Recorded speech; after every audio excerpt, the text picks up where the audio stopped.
Ambiance de fin de mandat au département d'Indre-et-Loire. Dernier budget avant les élections de juin. Débat contenu donc et budget contraint. En cause, l'explosion des dépenses liées au RSA et les incertitudes sur les recettes. Malgré cela, les investissements sont en hausse, plus 10 millions d'euros. Samuel Collin. Un dernier budget marqué évidemment par les conséquences économiques de la crise sanitaire, avec en premier lieu l'augmentation des dépenses de RSA. Près de 8 millions d'euros de plus prévus cette année au budget. Cela représente 66% des coûts supplémentaires estimés dus au Covid-19. Et pour financer ces dépenses de fonctionnement, la marge de manœuvre est réduite. Après la réforme de la fiscalité locale cette année, le département est tributaire des taxes sur les ventes immobilières.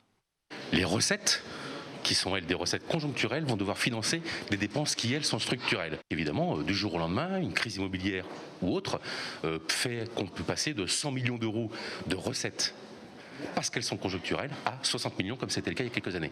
Et là, il y aura un souci. Malgré tout, une politique volontariste sur le volet investissement, 83 millions d'euros, 15% de plus qu'en 2020, sont inscrits au budget cette année.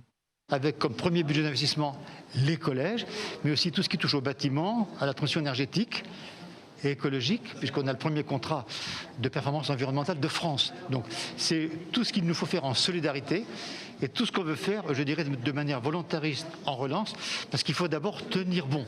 Un plan de relance locale financé en partie par la dette et encore une fois par les recettes dues aux taxes sur les ventes immobilières, 101 millions en 2020.